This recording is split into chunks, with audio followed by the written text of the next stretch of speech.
이스라엘이여, 너는 행복한 사람이로다. 아멘. 이 시간은 사무엘하 21번째 시간입니다. 다윗이 무비보셋에게 왕의 식탁에 참여하는 특권을 주었습니다. 우리가 예수를 믿음으로 말미암아 하나님의 식탁에 참여하는 특권을 갖게 된 것입니다. 그래서 하나님의 자녀가 된 사람에게는 이스라엘이라고 하나님이 부르시는 거예요.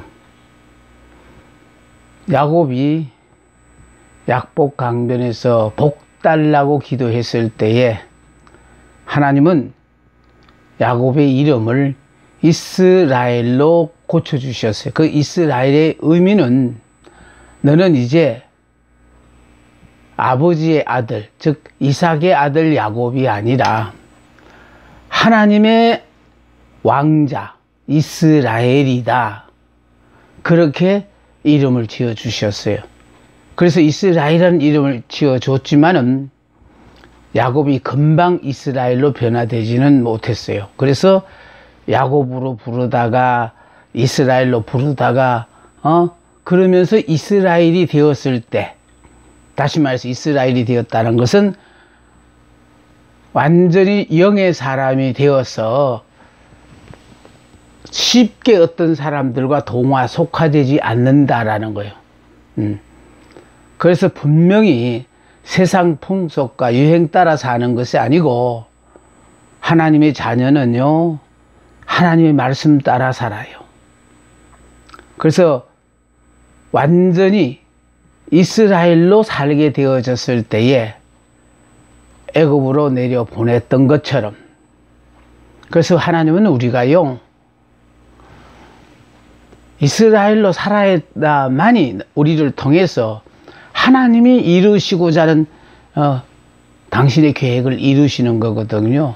그래서 야곱은 이스라엘로 고쳐주시고 충실한 하나님의 미랄 이스라엘로 만들어서 이 하나님의 미랄이 애굽 땅에 들어가서 결국은 낳고 해서 큰 민족이 되도록 하셨다라는 것이 중요합니다.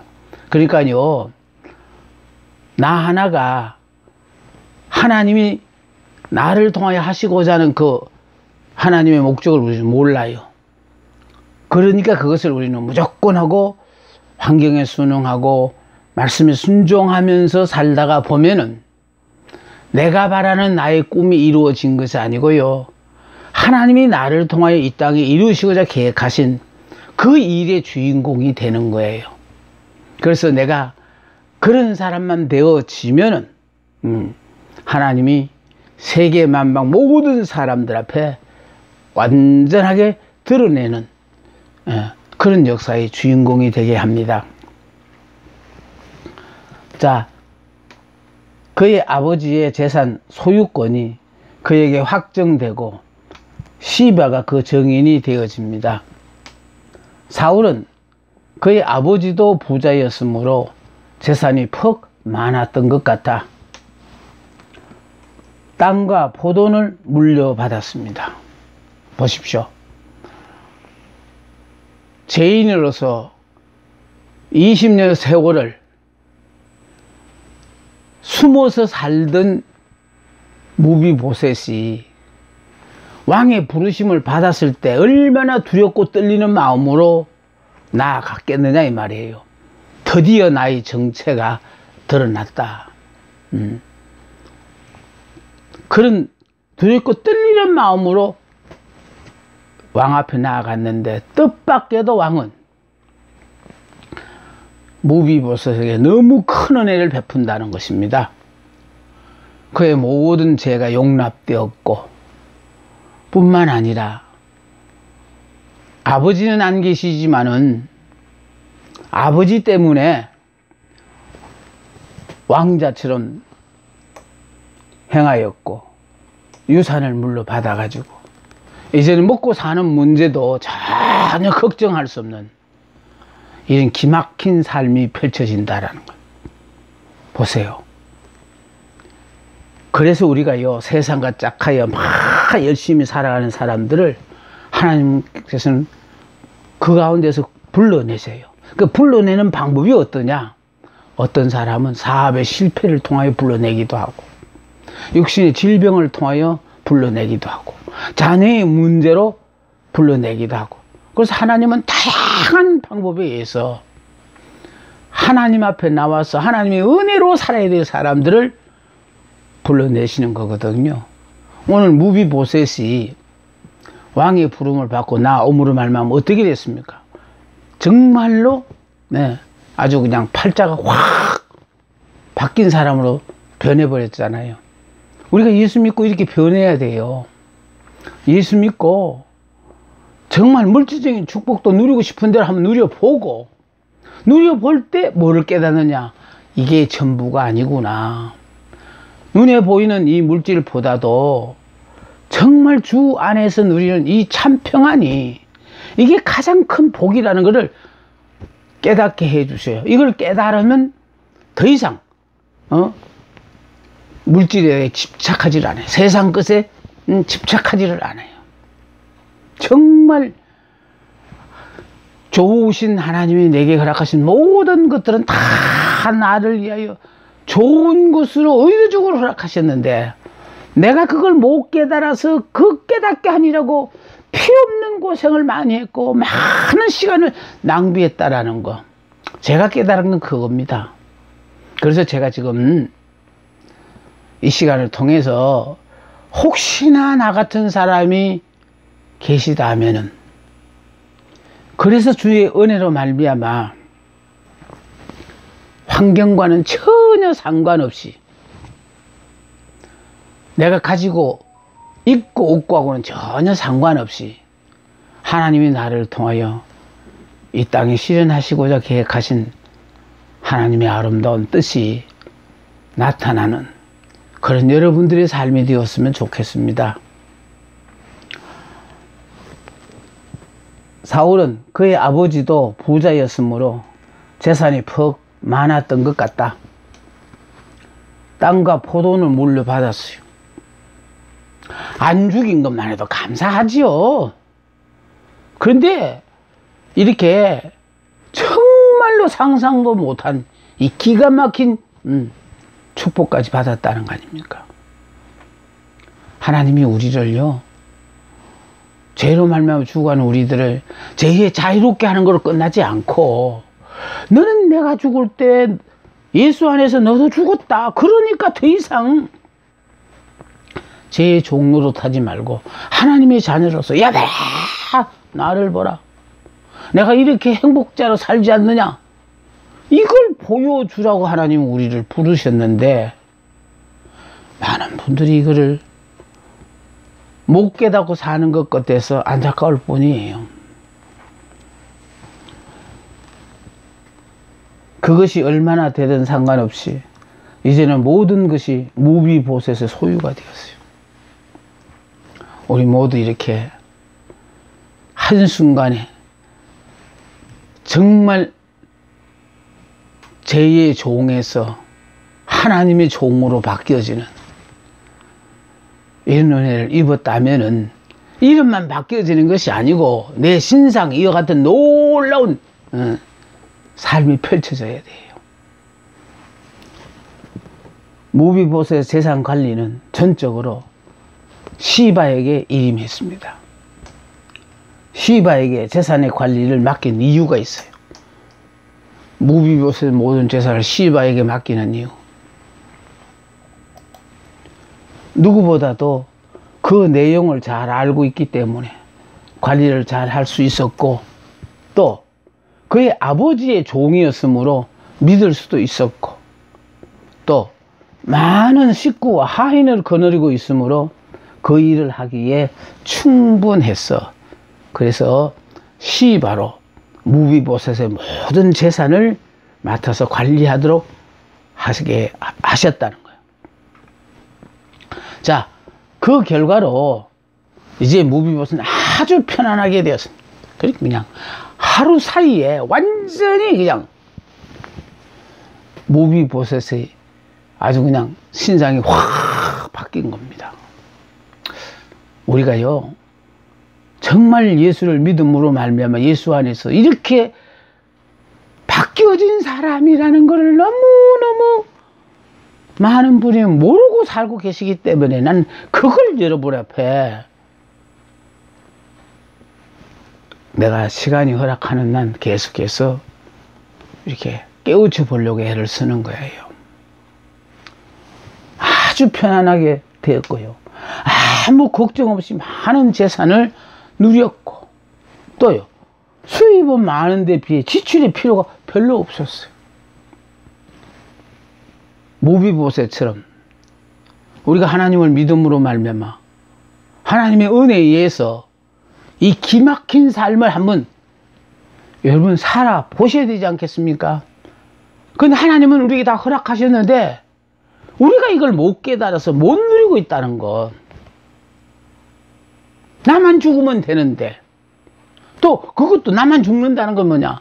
예수를 믿을 때 내가 예수 안에서 옛 사람은 죽고 육의 사람은 죽고 이제 새 사람 영의 사람이 되었으니까, 영의 사람은요 하나님의 말씀으로 살아요. 육의 사람은 물질로 살지만은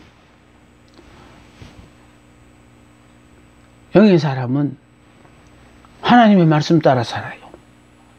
그러니까 하나님의 말씀이 우리 보고 행복한 사람이라면 행복한 사람이에요. 하나님이 행복할 수밖에 없도록 자꾸 깨닫게 해주시고, 그 복을 누리고 살게 하시니까요. 육의 사람은 유행 따라 다른 주변의 사람들 어떻게 사나 봐가고 보고, 그걸 보고 복이다 아니다 그렇게 얘기하는 거지만은요, 영의 사람은 이제 내 염려와 근심과 걱정은 전부 하나님께 맡겨버렸어요. 나는 죽어버렸으니까, 예수로 사니까.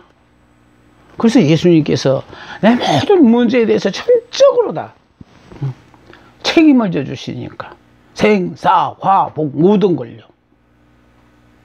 그러니까 결과적으로 우리는 걱정할 게 하나도 없잖아요. 그러니까 매 순간순간 깨달는다는 건 바로 뭐냐? 복인 줄 모르고 불평하고 원망하고 살았는데 성령은 순간순간 우리를 깨닫게 해주셔서, 야, 이게 복이었구나. 근데 내가 이때까지 이걸 복으로 인정하지 않았으니까 하나님도 안 알아주는 개고생하고 살았구나. 이거 자꾸 여러분이 깨달아 보세요. 감사할 일만 있어요. 못 깨달았을 때는요, 가까이 있는 사람이 때로는 원수처럼 보일 때도 있어요. 근데 못 깨달으니까 그런 거죠. 한나가, 불인나가 계속해서 격분케 하니까요, 얼마나 참 왼수 같은 여자예요. 그런데 한나가 깨닫고 나니까요, 그 왼수 같은 여자가 생명의 은인이야.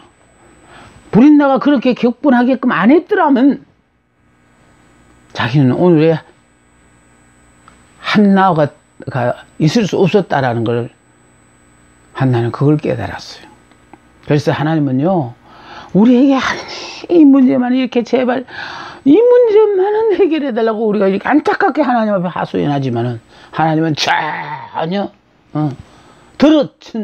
들으신 척도 안 하고 내버려 두는 이유는 바로 뭐냐면은 문제는 너게 있다는 거야. 너게 너한테 있는데 너는 못 깨닫고 자꾸 남들만 원망하고 있으니까 아까운 세월 간다는 거 아니에요. 그러니까 나 깨달으라고 지금 주어진 이 모든 환경을 통하여 하나님은 자꾸 지시를 하는 거예요. 얘도 못 깨닫니? 얘도 모르겠니? 하나님은요, 내가 역사의 주인공인 것을 가르쳐 주셔요. 남들이 주인공이고 나는 그냥 둘러리에 서는 사람 아니에요. 여러분이 이 세상에 존재한다는 건 여러분 나름대로 여러분만이 할 수 있는 그 일이 있어서 하나님 여러분 부르셨거든. 그러니까 나 혼자 자부심을 갖고 야다 행복자는 이렇게 사는 것이야. 세상 사람들은요, 얼마나 많은 채무를 가지고 있느냐, 얼마나 세상적으로 남들 앞에 출세했느냐, 이런 것들 가지고 얘기하겠죠. 그런데 믿음의 사람, 영의 사람은요, 하나님이 알아주시면 끝나는 거예요. 그런데 하나님이 알아주시는 것이 바로 뭐냐, 그분이 우리 보고 너는 행복한 사람이라면 행복한 사람이에요.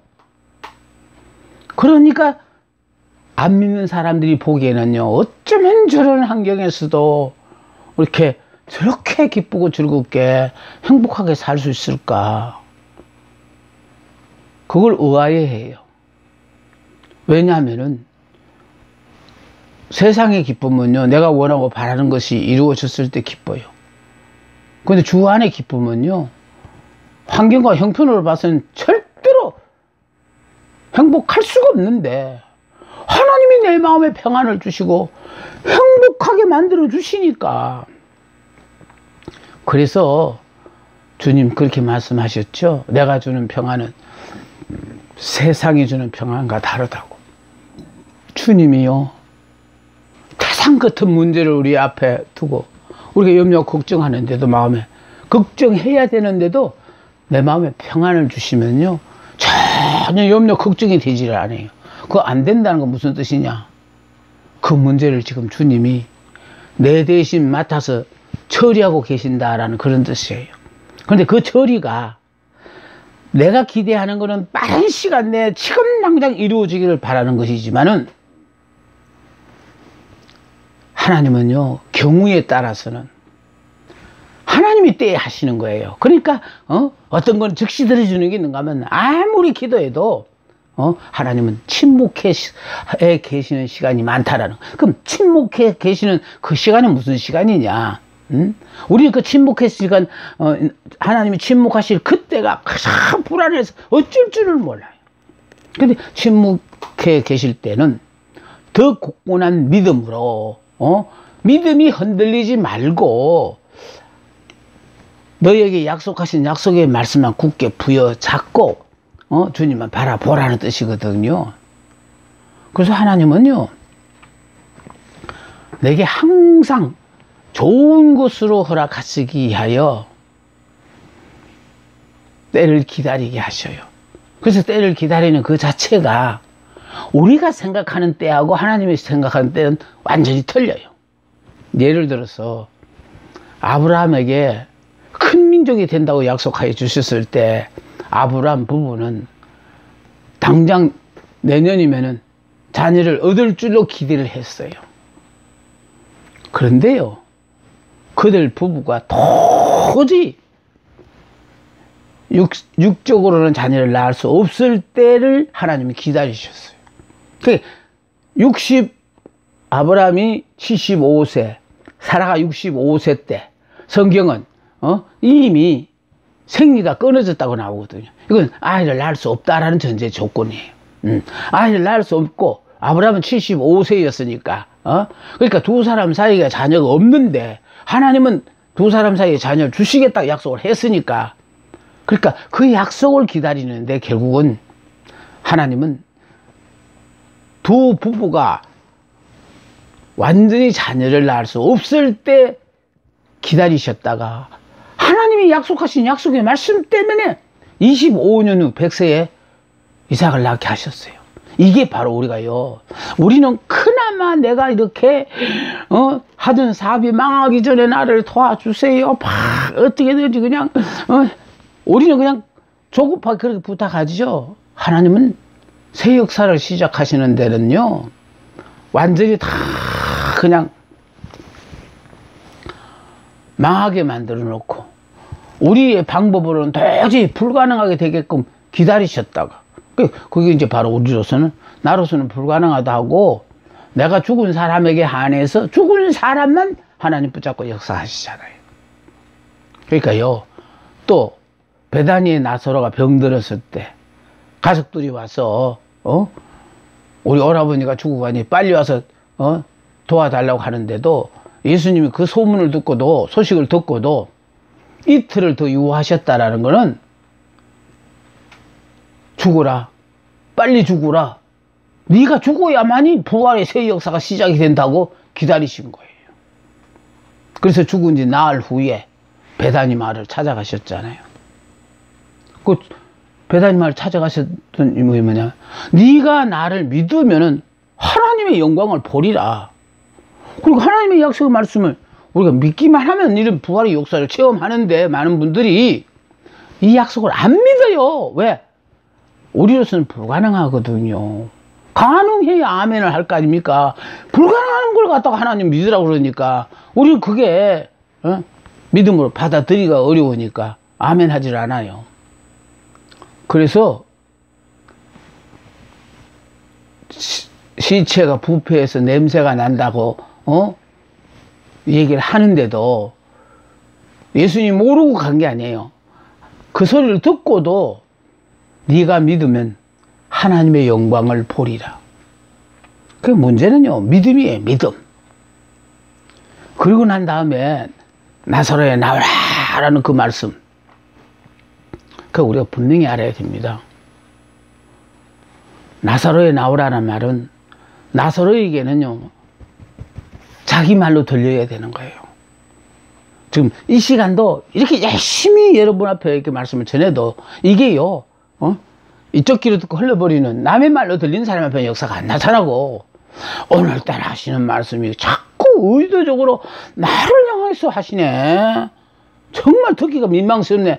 아마 이렇게 생각하시는 분이 계시다면 그 사람 정말로 복받은 사람이에요. 하나님은요 말씀을 듣는 자는 살아나고 말씀을 듣지 못하는 자는 그냥 영원히 죽는 거예요. 그러니까 늘 설교를 해도 어느 날은 설교가 은혜가 될 때가 있는가 하면 어느 날은 도무지 은혜가 안 될 때도 있어요. 그래서 중요한 것은요 하나님의 말씀이 선포되어질 때 아무리 생각해도 저 말씀은 내 말씀이구나 하고 여러분이 들려지거든. 아멘하고 받으시고, 또 여러분에게 꿈을 주시잖아. 예를 들어서 이스라엘이여 너는 행복한 사람이라도 하면은 정말 행복한 삶을 살고 싶으신 분은 이 약속의 말씀 붙잡으라는 거예요. 야곱이 복 달라고 했을 때 하나님이 주신 것이 이름을 고쳐주셨는데 그 이름이 이스라엘이라고 내가 얘기하잖아요. 이스라엘은 바로 더는 아버지의 아들로 살지 말고 이제는 하나님의 아들로 살아라. 그래서 이스라엘로서 살게 되어질 때부터 하나님이 야곱의 삶을 적극적으로 간섭하셔서, 그래서 야곱의 이름이 이스라엘이기 때문에 12아들을 통해서 12지파가 태어나고 그 이스라엘 나라가 되는 거예요. 큰 민족이 되어서 출애굽해서 가나안 땅을 들어감으로 말미암아 이스라엘이 기가 막힌 새 역사의 장이 펼쳐지거든요. 그런 것처럼요.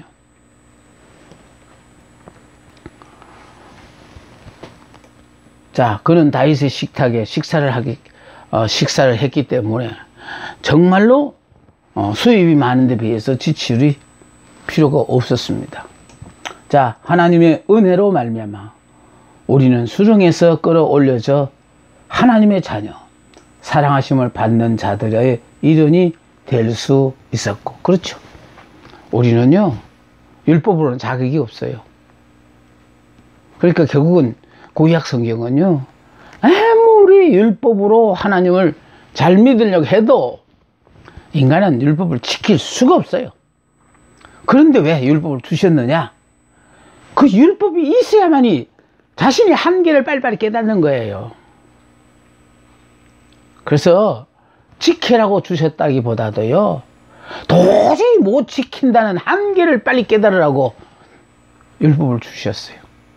그래서 그 깨달은 사람은 복음으로 완전히 새로운 삶을 시작하잖아요. 근데 이걸 아직 내 자신이 율법의 한계를 못 깨달은 사람이니까 아직도 예수를 믿으면서 율법으로 사는 거예요. 그런데 예수 믿어 얼마 되지 않았더라도요 자신이 한계를 깨닫고 나는 도저히 하나님이 하신 이 약속의 말씀을 다 지킬 자신이 없다, 율법으로서는 도저히 나는 할 수 없다 깨달으신 분은 그럼 율법에서 죽고 복음 안에서 그래서 그냥 하나님 허락하신 모든 복을요 일방적으로 누리고 사는 이런 사람이 되라는 것이거든요. 그래서 보세요. 하나님의 은혜로 자기로 사는 거 아니에요. 은혜로 말미암아 우리는 수렁에서 끌어올려져 하나님의 자녀, 사랑하심을 받는 자들의 일원이 될 수 있었어요. 그러니까 내 자격이 아니에요. 하나님의 은혜예요. 그럼 왜 은혜라는 건 뭐냐? 여러분이 은혜라는 걸 깨달으면은 덜 겸손해야 된다는 거예요. 근데 이게 은혜를 받다가 보면요, 나는 그만한 걸 받을 자격이 있다라고 착각을 하고 결국 교만함으로 말미암아 하나님의 어려운 징계를 당하는 사람이 참 많아요. 우리는요, 하나님이 은혜를 베풀지 않으면 저는 한순간도 살 수 없습니다. 이스라엘입니다. 이거를 깨닫고 사는 사람이라면 감사하며 살아야 합니다. 양자의 영을 받았고 또 그리스도와 함께한 후사, 즉 하나님의 후사가 되었어요. 다윗은 베들레헴의 목동 출신으로서 파란만장한 역경을 돌파하고 권력의 정상에 올랐다. 그는 남북을 병합하였고 여부수 족속들로부터 예루살렘을 빼앗아 도읍으로 삼고 시온성을 건축하였으며 사방의 적들을 섬멸함으로써 왕국의 기초를 공고히 했다. 그는 이제 그동안 잊어버렸던 친구 요나단과의 약속을 상기하여 사울의 남은 자를 찾아 은총을 베풀려고 한다. 바로 무비보셋에게 은혜를 베푼 것은 바로 요나단과의 약속을 상기해서 그래서 이렇게 은혜를 베푼다는 거예요. 그래서 하나님은 우리들에게도요, 자격이 있어 베푸는 게 아니에요. 예수 그리스도를 봐서 그래서 누구든지 예수 그리스도를 믿기만 하면은 죄의 수렁에서, 힘들고 어려운 그 가난의 수렁에서, 질병의 어려움 속에서 하나님 그걸 탁 건져내시는 걸로 끝나지 않고 이제 내가 하나님의 자녀로서 이 기가 막힌 삶의 주인공이 되었노라 자신 있게 고백하며 사는 우리들의 삶이 되어야 된다는 것입니다. 이제 9장을 마치고 10장 다윗이 암몬 왕에게 은혜를 베푸는 겁니다. 자, 여기는요 보십시오. 9장에서는요 이스라엘 사람에게, 즉 무비보셋요 요나단의 아들이죠. 자, 그러니까 이스라엘 사람에게 자, 은혜를 베풀었어요. 자, 그 은혜를 베풀었는데 그 아버지를 위하여 은혜를 베풀었다라는 거. 그러니까 여기 지금 10장에서는 여기에요, 이방인 한운에게요, 예, 은혜를 베풀었는데, 자, 이 두 사람 다 그 아버지를 위하여 은혜를 베푸는 거예요. 그런데 이스라엘 백성들은요, 즉 이스라엘 무비보셋에게 은혜를 베풀었을 때 그는 만족을 느꼈다라는 거예요. 그런데 여기 지금 이방인은요 은혜를 베풀었더니 모욕을 주었고 전쟁을 도발했다라는 거예요. 그러니까 똑같이 아버지 때문에 은혜를 베풀었는데 무비보셋은 만족을 느꼈고 또 이방인 한온은 모욕을 주었고 전쟁을 도발했다라는 거예요. 여기서 자비로 얻어진 즐거움은 우리들에게 또 다른 자선 행위를 권합니다. 그러니까 지금 이 말씀에서 우리에게 중요한 것은 바로 뭐냐면 부모들이 잘했기 때문에 그 자녀들이 부모의 은공으로 이와 같은 은혜를 받을 수가 있다라는 걸 설명하는 건데, 문제는 다윗이 같은 동족인 무비보셋에게는 은혜를 베풀었더니 만족을 느꼈는가 하면은 이방인인 한운에게는 은혜를 베풀었더니 모욕을 주었고 전쟁을 도발했다라는 것이 이게 9장과 10장의 차이예요. 그래서 이 말씀이 우리에게 뭘 가르쳐 주냐? 우리의 믿음이 연약할 때는요, 이방인과의 교제도 허락을 하지만은 내 믿음이 이제 곤고하게 섰다면은 이제 이방인과의 관계를 끊으라는 거예요. 내게 도움이 되어지지 않는다는 거예요. 그러니까 다시 말해서 우리는 이방인과의 교제를 통해서 내 신앙에 지금 자꾸 유혹을 받고 시험에 빠지거든요. 그래서 하나님은 더 이상 이방인과의 관계를 끊으라는 것을 우리에게 가르쳐줘요. 그러니까 말씀으로 가르쳐줘도 못 깨달으니까요. 환경을 통해서 하나님 우리를, 우둔한 우리를 깨우친다니까요. 그러니까 다윗이 지금 이걸 모르고, 지금 이게 9장에 있어서는 무비보셋에게 이렇게 은혜를 베푼 것은, 무비보셋 자신이 만족을 느꼈어요. 그런데 문제는 한운에게도 같은 은혜를 베풀었더니 모욕을 주었고 전쟁을 도발했다. 이건 우리들에게 뭘 가르쳐 주냐면, 지금까지 관계가 좋았던 사람인데도 갑자기 어떤 일로 말미암아 이제는 그 관계를 끊어야 될 때가 되었을 때 이와 같은 일이 벌어진다는 거예요. 내 쪽에서는 선한 마음으로 아버지를 생각해서 이렇게 은혜를 베풀었는데, 지금 상대의 반응이 이쪽은 감사했는가 하면은, 이쪽은 모욕을 주고 전쟁을 도발했다라는 것은 이제 관계를 서로 정리할 때가 돼서 이런 일이 생기게 하는구나. 이걸 빨리빨리 여러분이 깨달으셔야 돼요. 말씀으로도 우리가 못 깨달으면요, 환경을 통해 하는 우리를 깨닫게 하시거든요. 그러니까 깨달으라고 하나님이 이런 일이 있게 한 거예요. 우리는요, 정말 우둔해가지고 하나님이 아무리 말씀으로 설명을 해도 내 말이 아니라고 생각하고 안 받아들인 사람들이 많거든요. 그래서 하나님은요, 말씀으로 우리를 가르쳐 주시기도 하고 환경을 통하여 우리를 가르쳐 주시기도 해요. 그러니까 여기서 중요하다는 건 바로 뭐냐, 지금까지는 좋은 관계였지만은 이제는 하나님이 관계를 끊으라 라고 할 때에 이와 같은 결과가 나타난다는 것을 가르쳐 주는 내용이에요. 그래서 9장의 무비보셋에 대해서는 은혜를 받은 무비보셋이 만족을 느꼈고, 그러나 한우는